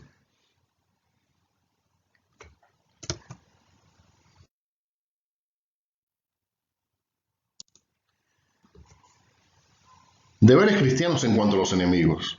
12:14 y 17:21. Para poder dar a conocer el mensaje del Evangelio al mundo sin Cristo, el amor genuino tiene que manifestarse hacia los inconversos también. Por este motivo, Pablo pide que el amor sea demostrado en nuestra relación con quienes no han confiado en Cristo. Este es el principio establecido en 12:14. Bendecid a los que os persiguen. ¿Cómo se le debe aplicar este principio al mundo no creyente? Se hace no devolviendo el mal recibido y haciendo lo bueno a todos, no dar mal por mal. No es difícil entender lo que se nos pide. El problema viene de tratar de ponerlo en práctica. Es difícil hacerle bien al que nos hizo mal y no devolver, no vengarnos. Así que la palabra de Dios dice, bendecid a los que os persiguen. 4 mandamientos que tienen que ver con este tema de los enemigos. No pagar mal por mal. 12:17a. Procurar lo bueno delante de todos. 12:17b. Estar en paz con todos. 12:18. No vengarse por sí mismo. 12:19. ¿Ok? Una demostración práctica del amor. En lugar de recompensar mal por mal, buscar venganza contra los enemigos, el amor genuino producirá una respuesta práctica frente a sus amenazas. Imitando la conducta de David frente a Saúl. Buscará el bien del enemigo. Pablo presenta 2 ilustraciones que sugieren alternativas para mostrar el amor, aunque no es su propósito señalarlas como la única manera de manifestar el amor. Si tiene hambre, le debemos dar de comer. Si tiene sed, le debemos dar de beber. Si tiene otra necesidad, debemos intentar ayudarle. Pablo indica que haciendo esto, amontonaremos ascos de fuego sobre su cabeza. O sea, que en este caso tiene que ver con, no solamente con que se avergüence el enemigo, sino que también se le dé una oportunidad de reflexión. Esta exhortación práctica es una cita de Proverbios 25, 21, 22.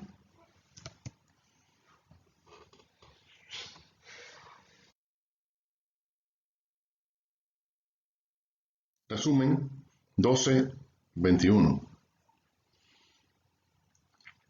En esta lucha, Dios y su pueblo luchan contra Satanás, sus huestes y los seres humanos del mundo. ¿Cómo luchamos? Es tan importante como quién gana. Si luchamos conforme a los principios del mundo, el mal gana, no importa qué tan justa sea nuestra causa. Al considerar la perspectiva en cuanto a la lucha contra quienes nos tratan injustamente, Pablo nos exhorta a no ser vencidos por el mal, no sean vencidos por el mal, actuando como los que hacen el mal. No quiere decir que dejemos que el enemigo injusto salga ganando, sino que debemos evitar la tentación de adaptarnos al patrón del mundo y pelear contra quienes nos maltratan. La mejor forma de ganar la batalla de verdad es vencer el mal con el bien, con perdón, con oración y contestando con las palabras de Dios.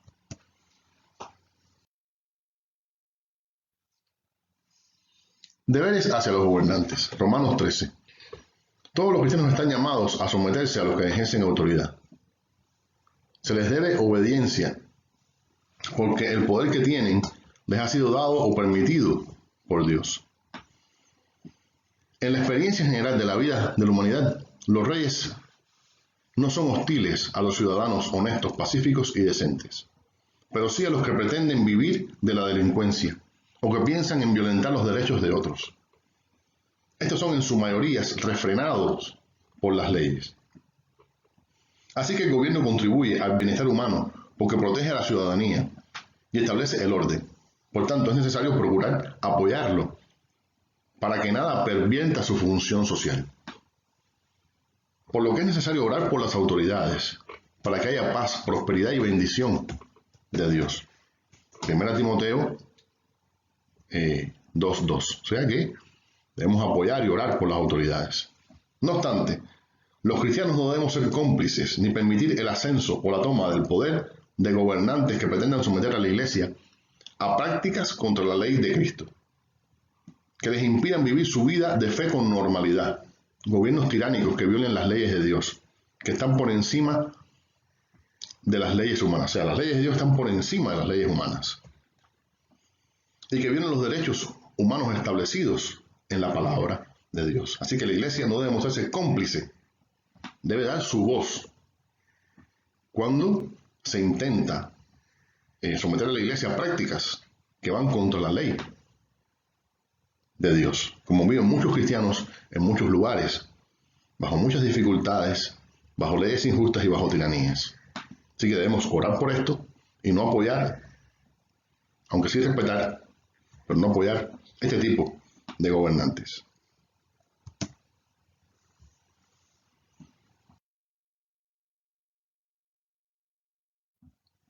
El deber de cumplir la ley de Cristo, 13:8-14.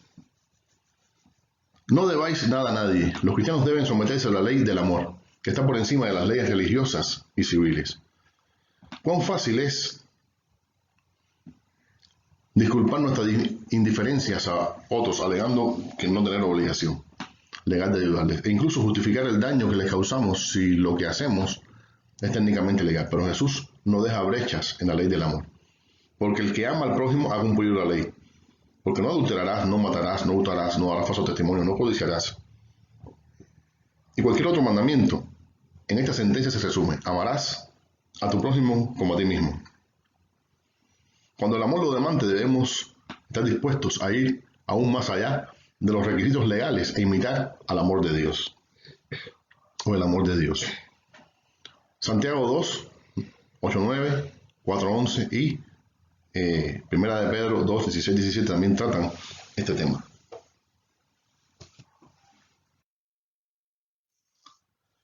La urgencia de la hora presente. 13, 12, 14. La noche se refiere al tiempo presente de maldad. El día alude al regreso de Cristo. Así como el odio lleva al asesinato, el celo conduce a la contienda y la lascivia al adulterio, cuando Cristo vuelva, quiere hallar a su pueblo limpio y dentro y por fuera. 13, 14. ¿Cómo nos vestimos del Señor Jesucristo? Debemos demostrar las cualidades que Jesús reveló mientras estuvo en la tierra: amor, humildad, verdad, servicio. No debemos dar a nuestros deseos ninguna oportunidad de llevarnos a pecar. El apóstol pone juntos el espíritu festivo mundano, las contiendas, la envidia, la lascivia y lujuria. Evitemos, por tanto, estas situaciones que abran la puerta a dar rienda suelta a los impulsos carnales destructivos y a satisfacer los deseos pecaminosos.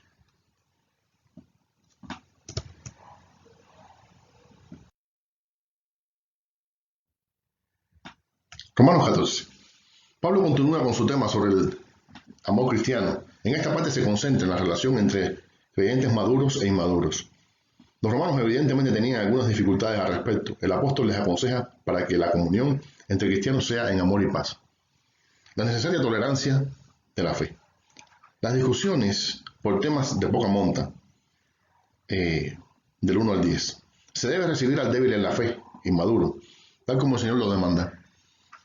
En cuanto a asuntos de comida, o de qué se puede comer o no comer, o qué días se deben guardar, Él ordena a los cristianos se amen unos a otros Pero si un cristiano se considera espiritual o maduro, no debe discutir con su hermano por asuntos de poca importancia en cuanto a la religión. Esto demostraría inmadurez.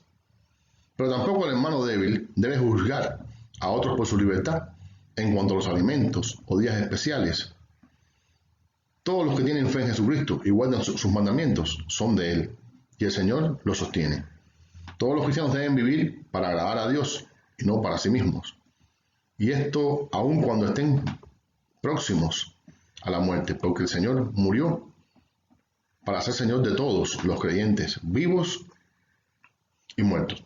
Recordemos que, por supuesto, la iglesia de los romanos estaba compuesta en gran parte por judíos, y todo este tipo de asuntos también estaban muy presentes en las costumbres judías.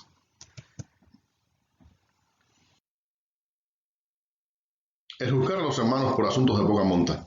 No debemos juzgar a nuestros hermanos por temas irrelevantes en cuanto a la fe, ya que el comportamiento de cada cual será juzgado por Cristo en su tribunal. Esto sería en el juicio de las obras después del arrebatamiento de la iglesia. Cada creyente dará cuentas de sí mismo, sin duda, que todos queremos tener vidas que necesitan la prueba de fuego ante Cristo, vidas que reciban recompensas para su gloria. No se debe ser de tropiezo, o ni siquiera se debe entristecer a un hermano por asuntos de comida o días sagrados, o utilizar nuestra libertad cristiana para que, haciendo que otros tropiecen o se afecten. Porque el reino de Dios no es comida ni bebida, sino justicia, paz y gozo en el Espíritu Santo. O sea que esos temas son temas de poca importancia. Todos los alimentos son limpios, pero no se debe hacer tropezar al hermano. Es bienaventurado el que no se siente condenado por la comida o día sagrado, pero el que duda no debe claudicar en estos aspectos, porque si no lo hace con convicción de fe, estaría cometiendo pecado.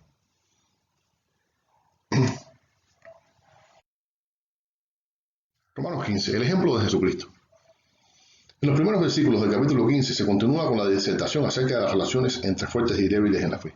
Se hace énfasis en la edificación mutua y el ejemplo de Cristo, que no se agradó a sí mismo, sino que se dio por todos. Porque las cosas que se escribieron antes para nuestra enseñanza se escribieron, a fin de que por la paciencia y la consolación de las Escrituras tengamos esperanza. Pero el Dios de la paciencia y de la consolación os dé entre vosotros un mismo sentir en Cristo Jesús, para que unánimes, a una voz, glorifiquéis al Dios y Padre de nuestro Señor Jesucristo. El Evangelio para el judío y el gentil. Los cristianos tienen el deber de acogerse con amor unos a otros, como también lo hizo Cristo. Jesús vino bajo la ley para confirmar las promesas hechas a los padres de Israel y para que los gentiles recibieran la salvación. Tal y como lo anunciaron los profetas, estará la raíz de Isaí y él que se levantará a regir a los gentiles. Los gentiles esperarán en el Isaías 11:10. Pablo estaba seguro de que los hermanos de Roma no eran gente carnal, o gente carnales, ni desconocedora de la Escritura, pero les escribe para recordarles las cosas ya conocidas por ellos, por causa de su llamado a predicarle a los gentiles y ganarlos para Cristo. Además, Pablo usa como credenciales de su ministerio su exitosa labor entre los gentiles, las muchas almas alcanzadas y los dones sobrenaturales del Espíritu, con que acostumbraba a Dios usarlo y manifestarse en su ministerio. Pero no le interesa predicar donde ya el Evangelio ha sido establecido, sino que su propósito es alcanzar a los perdidos y establecer iglesias donde el fundamento apostólico no haya sido aún echado. Y por eso es que él quería ir a predicar a Roma, porque allí no había trabajado todavía ningún apóstol.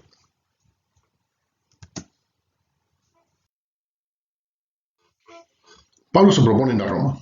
A Pablo se le impidió ir a Roma, no por Satanás, sino por las exigencias del ministerio en tantos lugares donde el Evangelio no se había predicado. Ahora que había abarcado todo el territorio posible, estaba listo para visitar Roma. El hecho de que Pablo estaba dispuesto a predicar en Roma indica que ningún otro apóstol había estado allí. Pedro, por ejemplo, porque su norma era ir a lugares donde no se había predicado el Evangelio. Pablo se propuso ir a España, no se conoce si estuvo allí o no. Escribió esta epístola mientras iba en camino a llevar una ofrenda que los hermanos de Macedonia y Grecia habían recaudado para los pobres de Jerusalén. Así que cuando haya concluido esto y les haya entregado este fruto, pasaré entre vosotros rumbo a España. Pablo estaba seguro del éxito de su misión entre ellos, pero les pide oración, cosa que acostumbraba a hacer. Efesios 6, 18 al 20. Y veamos cómo Pablo, que era un evangelista apasionado y un amante del Señor tremendo, quería ir hasta España, Hispania, con el objetivo también tener fruto para Cristo en esta región. No se sabe si lo pudo hacer o no. No se conoce exactamente, tal vez pudo lograrlo. Pero lo más importante que nos enseña este pasaje es el deseo, el amor, la pasión por las almas, la pasión misionera del apóstol.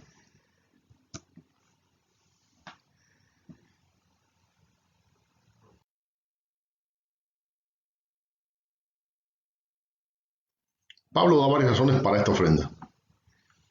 Obligación espiritual. Puesto que los gentiles habían recibido todas sus bendiciones espirituales a través de los judíos, debían retribuirles materialmente en alguna medida. Los cristianos hoy día necesitan tener presente que los gentiles son deudores a los judíos. Amor personal. Pablo sentía un gran peso en su corazón por los judíos, que al traerles ofrendas les expresaba su amor. Unidad cristiana. Versículo 31. Algunos de los creyentes judíos, recuérdese Hechos 15, no estaban contentos con la entrada de los gentiles al redil. Esta ofrenda ayudaría a curar la brecha que algunos causaron al decir que los gentiles tenían que convertirse primero en judíos antes de llegar a ser cristianos. Romanos 16. Saludos, recomendaciones, alertas, doxología final. Saludos, recomendaciones. Saludos, recomendaciones de Pablo. 16, 1-24. Algunos estudiosos les parece ser que los cristianos romanos no tenían una estructura formal como iglesia, sino que existían varios grupos de creyentes que se reunían en hogares. Versículos 5, 10, 11 y 15. Otros consideran que si bien la iglesia no era grande en comparación con otras ya establecidas, sí estaba organizada como iglesia, aunque se encontraba en sus primeras etapas de desarrollo. Como mencionamos en un inicio, se cree que Pablo envió esta carta por medio de la hermana Febe. Os recomiendo además a nuestra hermana Febe, la cual es diaconisa de la iglesia de Cencrea, que la recibáis en el Señor. Versículos 1 y 2. Saludad a Priscila y Aquila, mis colaboradores en Cristo Jesús, que pusieron su vida por mí. Saludad también a la iglesia de su casa. Y Hechos 18:2 nos habla acerca de Priscila y Aquila. Saludad a Epeneto, amado mío, que es el primer fruto de Acaya para Cristo, o sea, el primer fruto de Grecia. Saludad a María, la cual ha trabajado mucho entre vosotros. Saludad a Andrónico y Junias, mis parientes y mis compañeros de prisiones. No se sabe nada acerca de estos parientes de Pablo, quizás solo pertenecían a la misma tribu. Parece que estuvieron en prisión junto al apóstol. No se conoce cuándo o dónde. De los versículos 8 al 15 se menciona una serie de hermanos a los cuales Pablo saluda. De estos no se tienen referencias, excepto quizás Rufo, que puede ser el hijo de Simón de Cirene, Marcos 15:21. Sin embargo, esta lista informa acerca de que Pablo conocía personalmente a muchos de los miembros de la iglesia de Roma y que tenía información respecto a la situación de esta. Saludaos unos a otros con ósculo santo. El beso como saludo era una costumbre de muchos pueblos de las tierras bíblicas en tiempos del Nuevo Testamento. Os saludan todas las iglesias de Cristo, versículo 16. O sea que todas las iglesias de Cristo con las cuales tenía relación Pablo, que eran muchas, saludaban a los hermanos de Roma.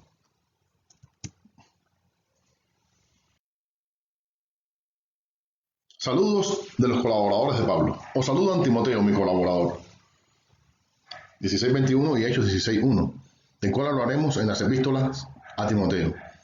Pero ya se estuvo analizando en el curso de los Hechos de los Apóstoles. Y Lucio, Jasón y Sosípater, mis parientes. Yo, Tercio, escribí la epístola. Os saludo en el Señor. Era común, a causa de lo costoso, o sea, en la época era común, a causa de lo costoso de los materiales para escribir un documento relativamente duradero, y lo complicado de la tarea misma de escribir en ellos, que se emplearan escribanos para comunicaciones importantes. O sea, Tercio era escriba, amanuense, que empleó Pablo. ¿Verdad? Hay otros amanuenses que se mencionan en otras epístolas de Pablo. Os saluda Gayo, hospedador mío, y de toda la iglesia. O sea, un hermano hospedador hermano que tenía este tipo de don de servicio. 16:23, Hechos 19:29, 1 Corintios 1:14, que pues, probablemente sea ese gallo al que se menciona en esos versículos. Nos saluda Erasto, tesorero de la ciudad y hermano del cuarto. Y el hermano cuarto, 16:23. Erasto quizás el mismo mencionado en 2 Timoteo 4:20.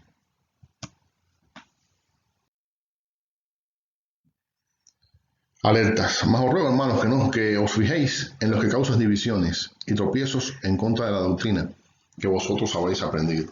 Que os apartéis de ellos, porque tales personas no sirven a nuestro Señor Jesucristo, sino a sus propios vientres.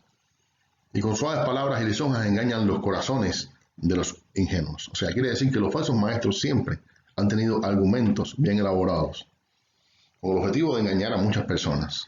¿Ok? Así que no se debe nunca menospreciar a un falso maestro que viene con una enseñanza dañina para desviar a los hermanos. Tenemos que estar preparados. Los hermanos de Roma debían estar alertas para refutar a los falsos maestros, ya que pululaban en tiempos de Pablo, y no debían aceptarlos en la congregación. Porque vuestra obediencia ha venido a ser notoria a todos. Así que me gozo de vosotros, pero quiero que seáis sabios para el bien e ingenuos para el mal. Y el Dios de paz aplastará en breve a Satanás bajo vuestros pies. La gracia de nuestro Señor Jesucristo sea con todos vosotros. Pablo apela a la sabiduría en Cristo de los hermanos romanos y les asegura que resistir las falsas enseñanzas y sus falsos maestros les daría victoria sobre Satanás. Doxología final, es decir, palabra de gloria a Dios, que era acostumbrada por una palabra de gloria final. 16:25-27. Y al que puede confirmaros según mi evangelio y la predicación de Jesucristo, Dios es el que puede confirmarlos en la fe, por medio de la predicación que trata acerca de la persona de Jesucristo. Según la revelación del misterio, que se ha mantenido oculto desde los tiempos eternos, pero que ha sido manifestado ahora, y que por las escrituras de los profetas, según el mandamiento del Dios eterno, se ha dado a conocer a todas las gentes para que obedezcan la fe. ¿Verdad? Se refiere al plan de Dios eterno, al misterio del evangelio que fue revelado. El plan eterno de Dios de justificar a judíos y gentiles, el mensaje central es el mensaje central de la epístola. Y a esto se refiere Pablo, formando un solo pueblo de ellos, es decir, la iglesia. Había estado oculto desde antes de la creación del mundo y que Dios manifestó en esta era de la gracia de Jesucristo y que fue predicho de modo fragmentado y progresivo por los profetas. Era el misterio que Dios reveló para salvación de los creyentes y de todos los que creían en el mundo. Era también lo que predicaba Pablo. Al único y sabio Dios sea la gloria mediante Jesucristo para siempre. Amén. Así es como termina el amado apóstol, el gran siervo de Dios, Pablo, su carta a los romanos, con esta palabra de gloria. Al único y sabio Dios sea la gloria, dando gloria a Dios. Así debían hacer los romanos. Debían guardar en su corazón todas estas palabras, todas estas enseñanzas, ser entendidos en cuanto a la palabra de Dios y mantenerse firme creciendo en el Señor Jesucristo. Tanto la exposición doctrinal como la parte más práctica y de consejo comunitario son fundamentales para Pablo en lo que él quería exponer antes de llegar a Roma. Sabemos que después que llegó a Roma fue recibido y los hermanos lo acogieron con gran amor y que fue de gran bendición en este lugar para la gloria de Dios. Sí, hermanos, oramos por ustedes y esperamos que el Señor les bendiga, les unja y que pueda ser para ustedes de provecho el estudio de la Epístola a los Romanos. El Señor les siga bendiciendo mucho más.